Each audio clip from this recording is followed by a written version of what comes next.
Bismillahirrahmanirrahim. Assalamualaikum warahmatullahi wabarakatuh. Alhamdulillahi rabbil alamin wal 'aqibatu lil muttaqin wala 'udwana illa 'alal zalimin. Wala hawla wala quwwata illa billahil 'aliyyil 'azim. Allahumma arinal haqqa haqqan warzuqna ittiba'ah wa arinal batila batilan warzuqna ijtinabah. Ya Allah, Tuhan kami, Kau tunjukkanlah kepada kami perkara yang baik itu sebagai sesuatu yang baik, dan jadikanlah kami ini sebagai pengikut kepada Tuhan yang itu. Ya Allah, Tuhan kami, Kau tunjukkanlah kepada kami perkara yang batil sebagai sesuatu kebatilan, dan jauhilah kami daripada yang pengikut kebatilan itu. Allahumma shalli ala Muhammad wa ala sayyidina Muhammad. Maka Allah Ta'ala fi kitabul aziz ba'da a'udzu billahi minasyaitonir rajim. Ya ayyuhalladzina amanu kutiba alaikumus shiyam kama kutiba 'alal ladzina min qablikum la'allakum tattaqun. Firman Allah Subhanahu wa taala yang bermaksud, wahai orang-orang yang beriman, hendaklah kamu berpuasa seperti mana orang-orang yang dahulu berpuasa. Semoga kamu menjadi orang-orang yang bertakwa, yaitu menjadi orang yang benar-benar takut kepada Allah Subhanahu wa taala.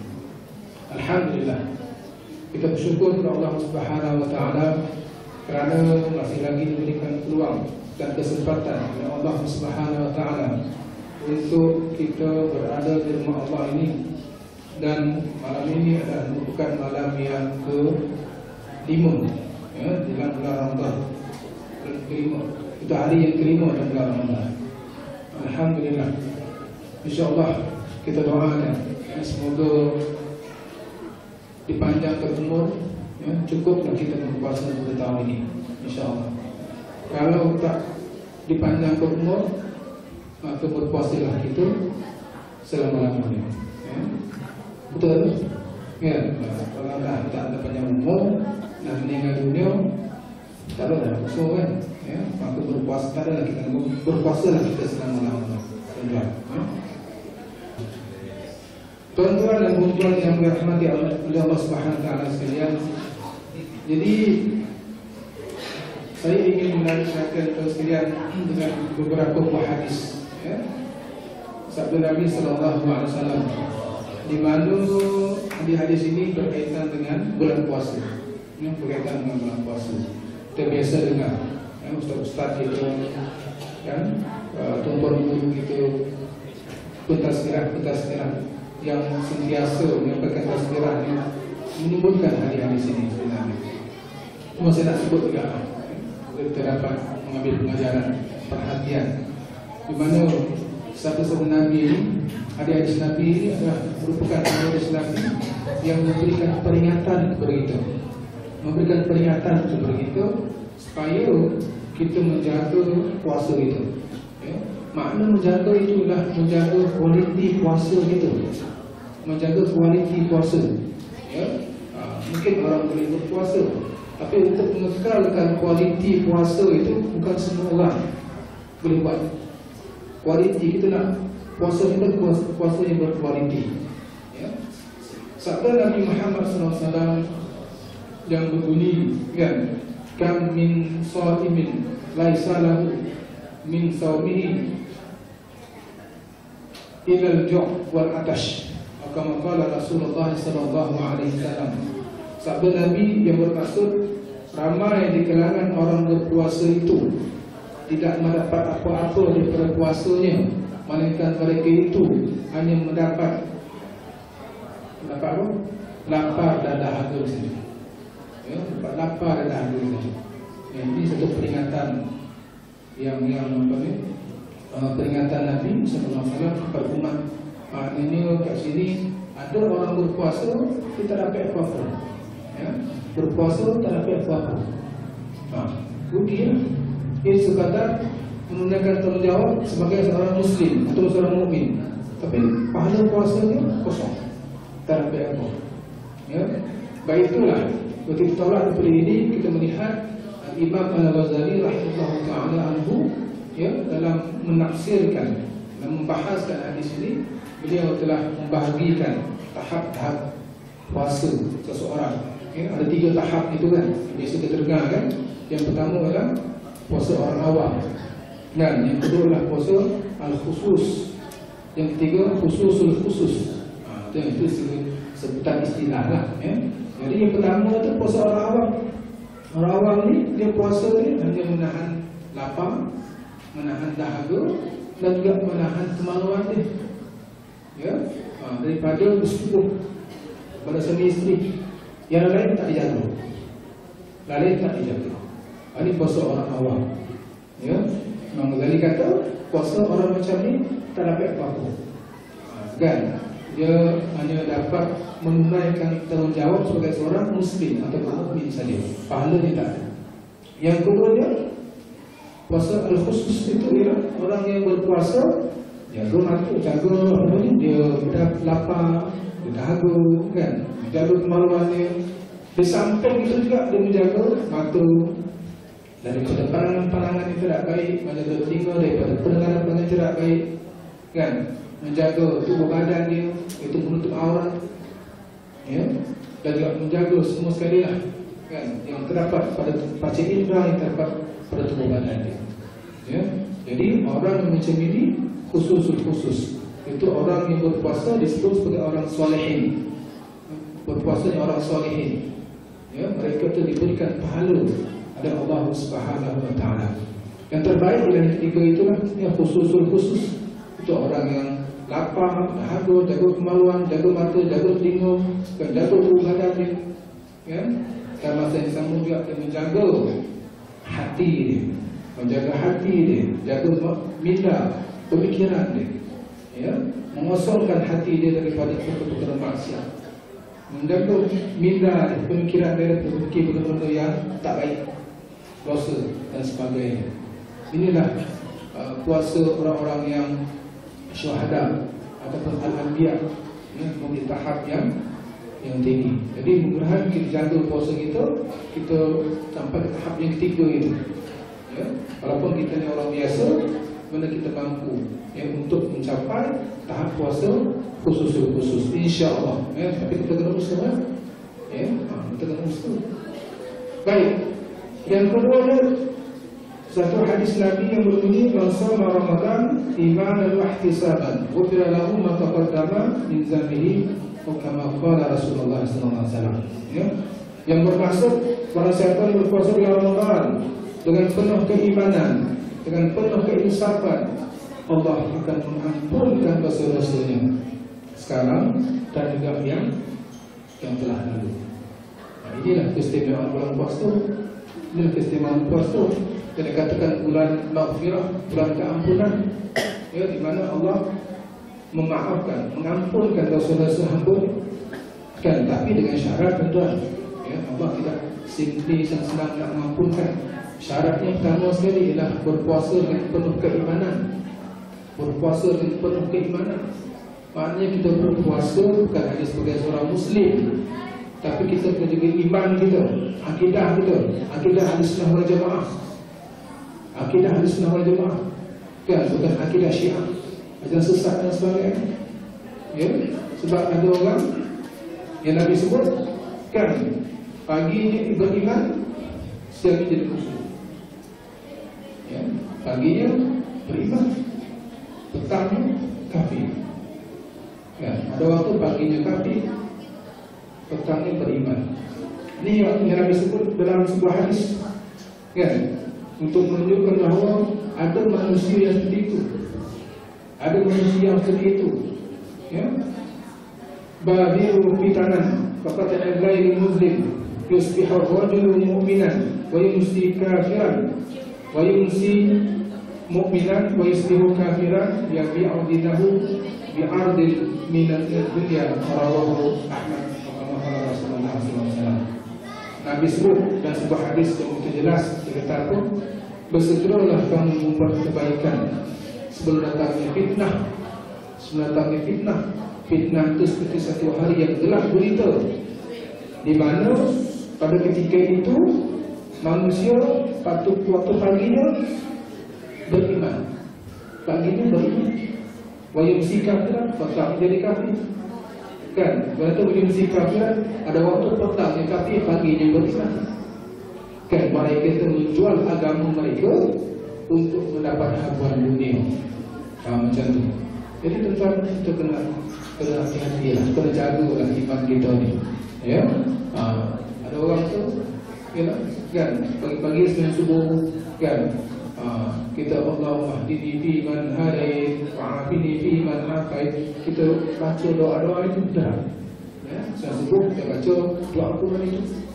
Ya Allah, ya Tuhanku, berilah hidayah kepadaku seperti Engkau memberikan hidayah kepada orang-orang yang terdahulu, kepada orang-orang yang telah memberikan hidayah. Kan pagi je kita minta hidayah, tapi petangnya kita menjadi kafir, menjadi kufur kepada Allah Subhanahu wa Ta'ala. Jadi kekafiran, kekufuran itu boleh berlaku banyak sebab, ya? Banyak sebab, banyak faktor lah. Sama ada dengan perbuatan kita, sama ada dengan percakapan kita, ataupun dengan pengakuan ataupun ikrar kita. Ya, iman tu dia boleh terbatal. Iman tu terbatal. Boleh terbatal jadi kafir. Ya. Dan yang ketiga, sebuah hadis Nabi SAW yang biasa kita dengar, "Idza jaa Ramadan, futihat abwabul jannah wa ghuliqat abwabun nar wa suffidatis syayatin." Atau kama qala Rasulullah sallallahu alaihi wasallam. Ataupun dalam hadis tersebutkan, "Idza jaa Ramadan, futihat abwabul jannah wa ghuliqat abwabun nar wal sulsilatis syayatin." Kama qala Rasulullah sallallahu alaihi wasallam. Apa maksudnya?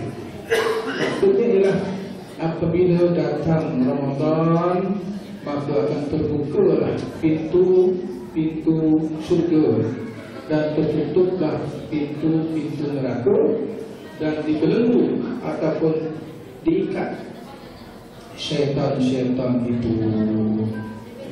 Hadis ini pengertian cukup besar, tuan. Cukup besar. Ya. Pengertiannya, pengajaran cukup besar. Maksud dibukakan pintu-pintu syurga itu, maksudnya ialah Allah membuka rahmatnya, membuka maghfirah. Kan? Dilipat gandakan amalan-amalan, dilipat gandakan segala ibadah di bulan puasa. Seolah-olah pintu syurga itu terbuka untuk kita. Ahlan masalah untuk itu. Ya? Dan ditutup pintu neraka itu seolah-olah bulan puasa kita tak ada buat dosa, kita tak buat maksiat, kita menjauhkan perkara-perkara dosa di bulan Ramadan. Seolah pintu neraka itu tutup. Kemudian wasuffilatis syayatin, maka dibelenggu akan syaitan-syaitan itu, ataupun diikat syaitan-syaitan itu. Jadi kadang-kadang timbul kemuskilan, ya? Timbul kemuskilan. Dalam hadis sebut syaitan itu diikat, syaitan itu dibelenggu. Betul, ya? Tetapi kenapa bulan puasa masih lagi ada orang buat maksiat? Kenapa bulan puasa masih ada kes jenayah? Kan, kenapa lagi polis belum ronda? Kenapa lagi KRT, SRS ronda per bulan Ramadan? Apa perlunya? Kalau katakan syaitan itu telah diikat, maknanya tak ada maksiat, tak ada jenayah, tak ada dosa. Betul tak? Ya? Jadi sebenarnya tuan-tuan sekalian, ulama memberikan berbagai penafsiran berkenaan dengan wasuffilatis syayatin ataupun wasulsilatis syayatin. Ya, ulama memberikan beberapa pandangan yang berkenaan dengan maksud syaitan diikat pada bulan Ramadan. Ya. Di antaranya ada pendapat ulama yang menyatakan yang dikatakan syaitan itu dibelenggu ataupun syaitan itu diikat itu hanyalah bahasa kiasan, bahasa kias itu, ya, kias. Maknanya seolah-olah bulan puasa, seolah-olah syaitan itu diikat. Ini bahasa kiasan, kan, setelah ataupun bahasa majazi, ataupun kalau kita dalam bidang akademik disebut sebagai metafora. Itu metafora.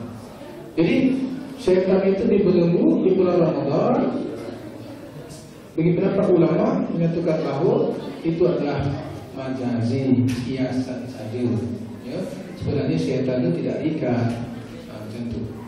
Sama lah macam itu kan. Ya, bila orang itu buat kesalahan di jalan raya, kan, tak pakai tali pinggang kau ataupun terlibat dengan kemalangan tu, dia menyebabkan kemalangan kan. Apa hukuman dia? Kan, kes kematian. Kan, kemalangan menyebabkan kematian. Apa dia punya apa itu? Dia punya hukuman dia di antaranya ialah digantung dia punya lesen, digantung lesen. Kan, yang saya tahu lah. Jadi tuan, yang dimaksud gantung lesen itu gantung macam mana? Apakah lesen kita tu digantung di balai polisi? Kan, hukumannya dah digantung lesen anda, kan? Digantung, gantung. Apakah gantung itu menggantung betul-betul? Tak. Tidak gantung itu lesen kita tu. Maksudnya kami tidak digunakan memandu. Macam tu. Tidak digunakan memandu sampai tempoh sekian. Ya, bukanlah betul-betul lesen kita digantung. Jadi maksudnya bila syaitan itu diikat, bukanlah syaitan terikat sebenarnya, kan? Itu pasal kiasan saja, kan? Di ulama mengatakan bahawa syaitan itu tidak dibelenggu. Cuma yang dikatakan syaitan dibelenggu ialah seolah-olah pada bulan puasa tak ada syaitan, tak ada syaitan. Seolah-olahnya. Kenapa? Ulama menyebutkan yang pertama sekali orang sibuk beribadah. Orang sibuk beribadah, ya, baca Quran, dengan solat, dengan berzikir, i'tikaf, ya. Jadi syaitan tak sampai, tak ada masuk, tak ada peluang untuk mengganggu manusia. Macam hari itu, macam bulan Ramadan, tak ada syaitan. Itu. Yang kedua ni ulama menyebutkan kemampuan syaitan pada bulan Ramadan terhad, tak macam bulan yang lain. Kemampuannya terhad, terbatas. Jadi adalah sibuk dengan ibadah, kemampuan syaitan yang terbatas. Jadi seolah-olah bulan Ramadan tidak ada syaitan, tidak ada syaitan. Ini pendapat yang pertama, dikatakan seolah-olah syaitan tak ada. Pendapat ulama yang kedua menyatakan yang dikatakan syaitan itu diikat, memang syaitan itu diikat betul. Itu. Memang betul-betul diikat. Memang betul-betul diikat. Kan? Kalau tak ada syaitan bulan Ramadan. Jadi macam mana adanya berlaku di maksiat? Kenapa ada lagi kecurian? Kenapa ada lagi kes-kes jenayah? Ya, itu adalah kerana ulama sebutlah, kerana walaupun syaitan tak ada, nafsu manusia masih ada. Tidak semesti jenayah itu disebabkan oleh syaitan. Tidak semestinya kejahatan, dosa, maksiat, jenayah, apa-apa disebabkan oleh syaitan. Tidak. Karena syaitan tidak masuk campur pun. Tetapi ada kerana nafsu manusia yang tidak dapat dikawal, maka mereka itu melakukan dosa dan maksiat. Dosa dan maksiat. Ya. Jadi pendapat yang kedua menyatakan syaitan itu diikat betul-betul. Ada beberapa pendapat, dua pendapat kat situ. Yang dikatakan diikat itu ialah hanya kepala-kepala syaitan saja, ketua-ketua syaitan saja. Yang menunjukkan ialah syaitan-syaitan yang jenis mendengar wahyu yang ada di langit, yang mencuri-curi mendengar turunnya wahyu. Ini syaitan-syaitan yang jenis itu, dan juga iblis, bapak-bapak syaitan, ya, otai-otai syaitan. Ya. Ini saja yang diikat. Jadi tentera-tentera dia tidak diikat, masih bebas mengganggu manusia. Ya. Rapat pun mengatakan memang betullah syaitan itu diikat dan keseluruhannya diikat. Bapak syaitan, mak syaitan, anak syaitan, adik syaitan, semuanya diikat. Ya, tak ada yang terkecuali. Itu pendapat ulama. Dikatakan semua syaitan itu diikat. Dan pelaku kes dosa manusia dan sebagainya itu bukan disebabkan oleh syaitan, tetapi disebabkan oleh manusia, oleh disebabkan nafsu manusia, tingkah laku, tabiat yang sedia ada di dalam diri manusia itu. Ya, itu tuan-tuan. Ya, jadi itulah sedikit sebanyaklah berkenaan dengan abang itu hadis-hadis Nabi ini. Dan cuma saya nak maklumkan memang di bulan puasa ni tuan ya, bulan puasa ni kes-kes melibatkan syaitan ini, contoh macam sihir ke, histeria ke, kan, gangguan saka dan sebagainya. Bulan puasa berlaku. Kalau tanya saya mengikut pendapat pendapat saya lah. Saya suka menyatakan saya ikut pendapat yang pertama lah. Yang kedua iaitu syaitan itu diikat, tetapi dia diikat itulah ketua-ketuanya saja. Ya? Yang lain itu bebas. Itu pendapat saya lah. Jadi tuan mengikut pendapat tuan sini. Ya? Jadi saya lebih cenderung pendapat yang kedua, menyatakan bahawa syaitan itu diikat, tapi syaitan yang diikat itu adalah ketua-ketua syaitan ataupun otak-otak syaitan. Ya? Mudah-mudahan kita diselamatkan daripada gangguan syaitan ini, dan mudah-mudahan kita dapat menjalankan ibadah puasa kita dengan baik, lebih baik daripada puasa kita pernah melepas, mudah-mudahan. Ya? Dan saya rasa setakat itu tersekirah untuk pada malam ini. Jadi yang baik itu datang kepada Allah Ta'ala, yang kurang itu adalah atas kelemahan dan kesilapan saya. Saya mohon maafan. Aku berkata Assalamualaikum warahmatullahi wabarakatuh.